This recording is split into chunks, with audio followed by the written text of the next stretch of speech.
Добрый день, приехали на объект, город Люберцы, улица Юности, дом 4, застройщик ПИК. Будем менять сегодня на этом окне, устанавливается откидной механизм. Окно не откидывается, а только открывается в поворотном режиме.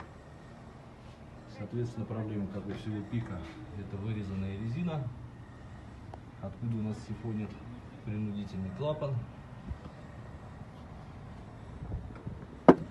Пустота под отливом, здесь стоят начальнички. Ну, не знаю, что под начальничками установлены так себе. Что еще? Ну, в принципе, больше нет ничего.